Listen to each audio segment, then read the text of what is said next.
მთის კურორტების ბიზნეს ასოციაციის ინფორმაციით, კურორტები სეზონს მოუმზადებელი ხდება. ისინი მთის ტრასების სააგენტოს მენეჯმენტს, დისკომუნიკაციასა და უყურადღებობაში ადანაშაულებენ.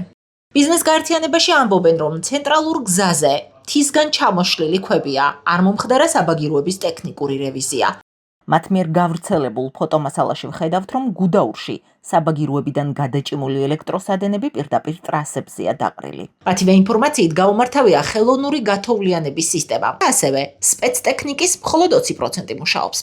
პრეტენზიები მთის კურორტების განვითარების კომპანიამდე მივიტანეთ. ვიკითხეთ, რატომ ვერ ხერხდება მთის კურორტების სეზონისთვის სათანადო მომზადება. უწყებაში ჩვენს კითხვას არ უპასუხეს. სპიკერი ვერც ტურიზმის ეროვნულმა ადმინისტრაციამ შეგვირჩია. კომენტარი არც საავტომობილო გზების დეპარტამენტში გაგვიკეთეს.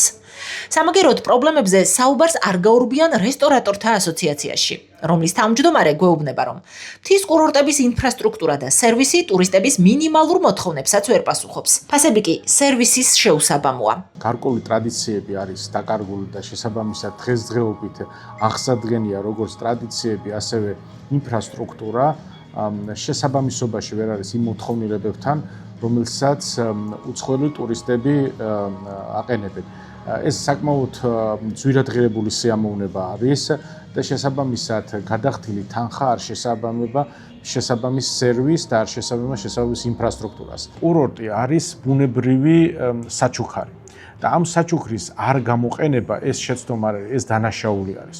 პრობლემები იმდენად მწვავეა, რომ დამსვენებლების უსაფრთხოება დგება კითხვის ნიშნის ქვეშ. პრობლემურია პირველადი სამედიცინო სერვისებიც კი. ესეთ კურორტზე, როგორც არის გუდაური და სადაც ტრამვების ალბათობა ამდენად მაღალია, ხო?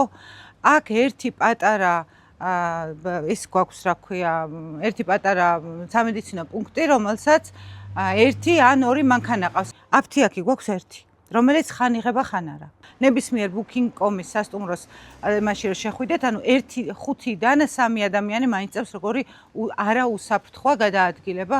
მაშინ იყო საუბარი მახსოვს, რომ უნდა გაკეთებულიყო პარკინგი შესასვლელში სეთურებში, ერთი დიდი პარკინგი და მერე უნდა ევლო ამ საზოგადოებრივ ტრანსპორტს, რომელიც იდეალურია. ჯერჯერობით ეს არა გვაქვს. ხშირად არა, თუმცა ხან დიდთოვლობის, ხან ლარსისკენ მიმავალი სატვირთოების დიდი ნაკადის გამო იკეტება გზა, რაც სტუმარ-მასპინძლობის სექტორს კლიენტების მიმართ რიგ პრობლემებს უჩენს. ცალკეა ქაოსური განაშენიანების პრობლემა, რომელსაც ყველაფერთან ერთად კურორტის მიმზიდველობა ეწირება. და ადამიანს სჭირდება სასწრაფო დახმარება, რა შვები გზა შეკრულია.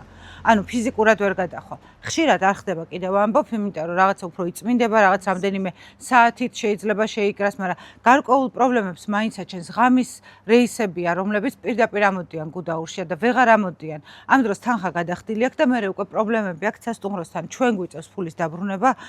აქ არ არის მოთხოვნა, რომ ავტოსადგომები, სხვადასხვა გადაადგილების შემაფერხებლის საშუალებები იყოს ამ შემთხვევაში დაზღვეული, როდესაც ამაზე არც კერძო სტრუქტურა და არც სახელმწიფო არ ზრუნავს და მხოლოდ პერსპექტივაში პერსპექტივაში მოგების სურვილი არის, ეს კურორტი ვერ განვითარდება. მილიონობით დოლარი დაიხარჯა და ევრო ამ პროექტში და დღემდე არ ამუშავებულა გუდაურში ხელოვნური გათოვლიანების სისტემა.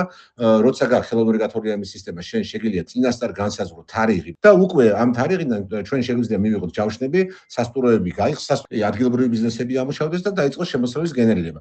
დღემდე გამოკიდებული ვართ ღვთის იმედზე და იმაზე თუ როდის ჩამოვარდება პირველი ფანტელები და როდის მოვა საკმარისი თოვლი იმისთვის, რომ დაფაროს ჩვენი ქვისგან გაუწმენდილი ტრასები, ბოლომდე ეს ქვებიც არ გაწმენდილ წელს, ტრასები ყოველ წელს შეიძლება ეს გაწმენდილი სამუშაოები. ბიზნესის შემოსავლებსა და ზამთრის კურორტების საინვესტიციო მიმზიდველობაზე ნეგატიურად მოქმედებს ტურისტების შეცვლილი გეოგრაფიაც. როგორც გვეუბნებიან, იკლო მაღალმხარჯველიანი ევროპელი ტურისტების რიცხვმა, რაც ნეგატიურად აისახება როგორც შემოსავლების ჭრილში, ისე ხარისხის კუთხითაც. არაფერი არ მოგვარებულა, პარკინგის პრობლემები არ მოგვარებულა, საბაგიროებზე ახალი ტრასები არ დამატებულა, ახალი საბაგიროები არ აშენებულა, შესაბამისად არც საპირფარეშოების მტკივნეობის საკითხი ეს წლებია, თემაც არ არის ამოწურული ეს ბოლო წლებია და არც ახლა არ არის არაფერი შეცვლილი, არც არანაირი ინფორმაცია გვაქვს იმასთან დაკავშირებით, იქნება თუ არა ხელოვნური გათოვლიანება.